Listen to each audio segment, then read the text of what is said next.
बूझा कछु भाई काहे तब मुख रहे सुखाई। भैया आप मुझे सारी बातें विस्तार पूर्वक बताएं। मुझे आज निद्रा में जगवाने का क्या कारण हो सकता है? भाई कुंभकर्ण, सबसे प्रथम हमें यह बतलाओ, क्या तुम्हारी क्षुधा शांत हुई या नहीं? अगर तुम्हारी क्षुधा शांत हुई हो तो ठीक है, परंतु तुम्हारे भाई रावण अब तक उसकी क्षुधा बिल्कुल शांत नहीं है। तुम्हारे भाई के साथ उस तपसी ने ऐसा कार्य किया है, तुम्हें विरूपाक्ष ने बताया। बहन सूर्पनखा पंचवटी में विचरण कर रही थी। तुम्हें जानकारी है, पंचवटी वह पंचवटी में विचरण कर रही थी। वहां उसने एक कुटिया में देखा, कुटिया देखा तो कुटिया में गई और उस कुटिया में उसे वह सुंदर सी स्त्री दिखी। उसने उससे कुछ वार्ता करना चाहा। तब उस छोटे तपसी ने सूर्पनखा की नहीं, मेरी नाक काटी, मेरी नाक काटी। भैया क्या कह रहे हो सूर्पनखा? क्या क्या भला था जाने का? कोई तो कार्य होगा बच्चों से नाक कटाने का। हे भाई, तुम्हारे सोने से लंका की चांदी होती है। जिसको ही रानी की पदवी है वही एक बाती होती है। ऐसा फीका क्या सोना जब जीवन जाए खाटों में, कर गई नाक भगनी की।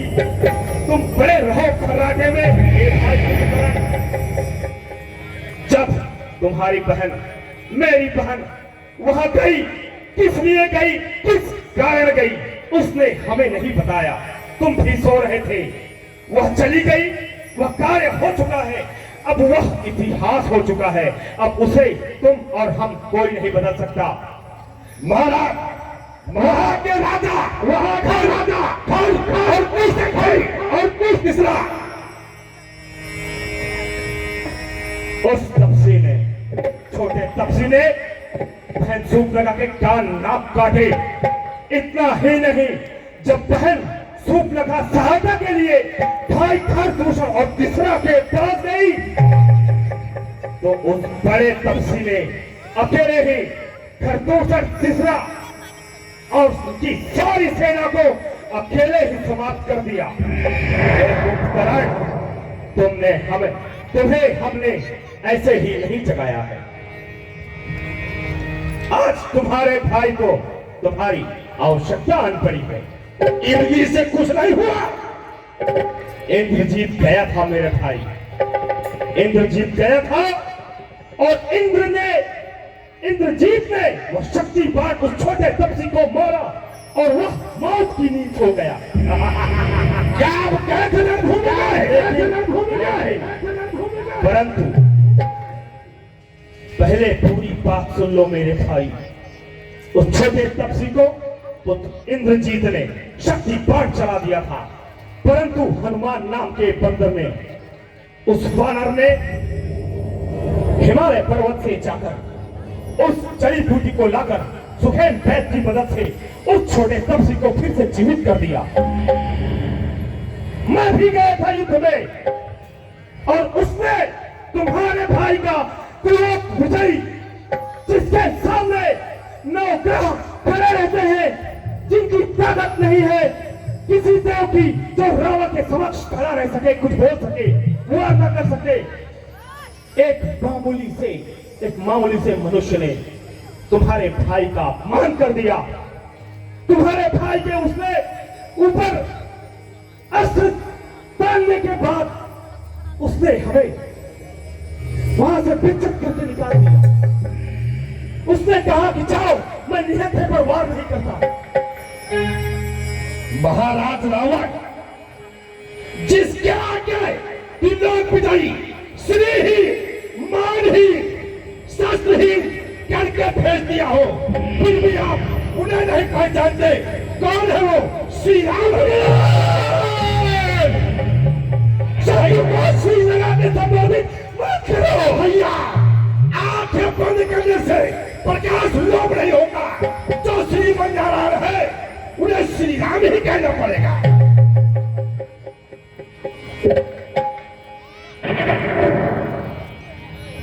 भैया आपने मंदोदरी भाभी प्रतिशत के नीति से आप खुश नहीं हुए। आपने कामयाब बस फासला ढूंढा भैया। जिस प्रकार आज आपने मुझे जगाड़ा है, चोरों की भांति महारानी सीता हरण करने से पहले मुझे जगाड़ा होता, मैं बताता प्रस्तुत कैसे लिया जाता है। कुंभकर्ण एक गुरु या आचार्य के भांति हमें उपदेश सुनाना है, तो जाओ जाके सो जाओ। हमें तुम्हारी कोई आवश्यकता नहीं है। इस समय है संकट का भैया। इस समय तुम्हारा क्या कर्तव्य है वही बात करो। मैं वही बात कर रहा हूँ भैया। मेरे बचपन अधिकार है, ये मेरे मन में कोई दुविधा है, लेकिन लंका का रानी खेलने चाहते और आपका छोटा भाई हो राजा को अपने माइक से विचलित होता है तो उन्हें सही सलाह दे। कुंभकर्ण मान लिया हमने भ्रम से नारायण को नहीं पहचाना। मान लिया अपने चित्त के मोह में एक स्त्री का हरण कर लिया। मान लिया अपने गौरव और अहंकार में हमने किसी का परामर्श नहीं सुना। इन सब बातों की चर्चा करने से इतिहास पीछे नहीं मुड़ जाएगा कुंभकर्ण। हाँ भैया, मैं यही बात कहता हूँ। उचित काम उचित समय काम नहीं किया भैया। धर्म अर्थ और काम का सेवन का विधान है। धर्म प्रातःकाल, अर्थ मध्याह्न, काम सेवन सायंकाल में। यदि अर्थ और काम सेवन का मार्ग है तो धर्म प्रारंभ पहले होना चाहिए भैया। है कुंभकर्ण, जो बीत गया बुद्धिमान उसका शोक नहीं करते, भविष्य की चिंता कर्म योगी नहीं करता। इस समय इस क्षण क्या करना है बस उसका ही निश्चय आवश्यक हो जाता है कुंभकर्ण। तो निश्चय कर लो, तुम्हारा अपने जाति के प्रति, तुम्हारा अपने बहन के प्रति, तुम्हारा अपने भाइयों के प्रति कोई कर्तव्य है या नहीं है? भैया मुझे क्या करना है मुझे ज्ञात है। भैया मुझे आज्ञा दो, मैं रणभूमि में जाऊंगा। राम लक्ष्मण का सिरगार ठोकरे मारते लाऊंगा।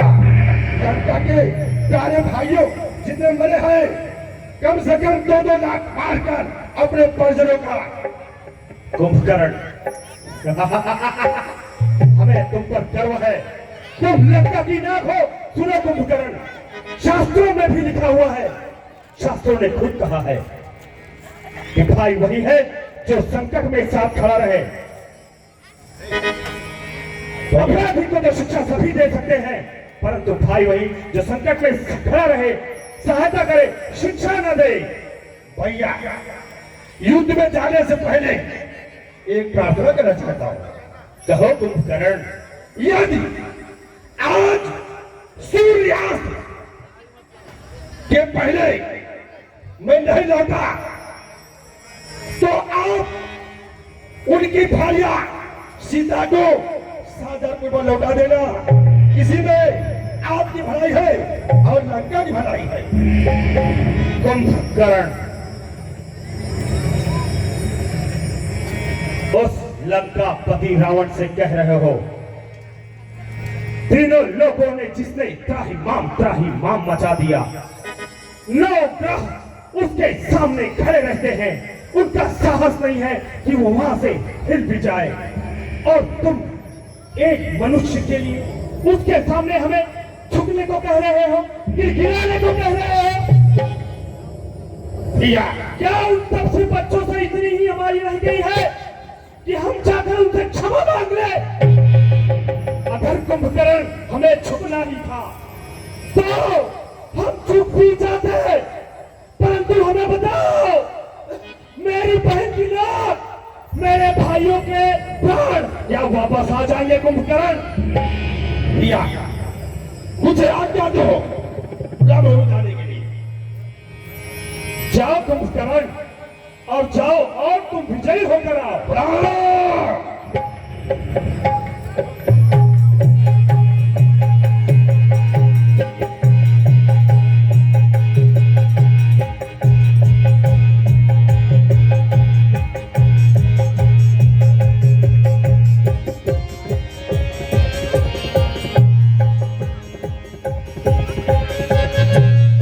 भाई कुंभकर्ण,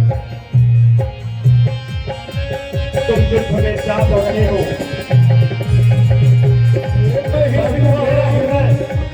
परंतु मेरा हृदय कुछ कह रहा है मुझसे। प्राणी जब अपने कुटुंबी जनों के साथ बैठकर ऐश्वर्य भोगता है तब वह प्रसन्न और संतुष्ट हो जाता है। यदि तुम जैसे भाई नहीं रहे तो तीनों लोगों का साम्राज्य कैसे भोगेगा रावण? तीनों लोगों का साम्राज्य रावण के लिए किस काम का? भाई भाइयों के बेटे अपने बेटे मरवा कर कैसे ऐश्वर्य भोग सकेगा रावण? कैसे? तो जाओ कुंभकर्ण, जाओ, युद्ध की बात मत करो, युद्ध की बात करो, युद्ध में विजय की बात करो। और मुझे विश्वास है कुंभकर्ण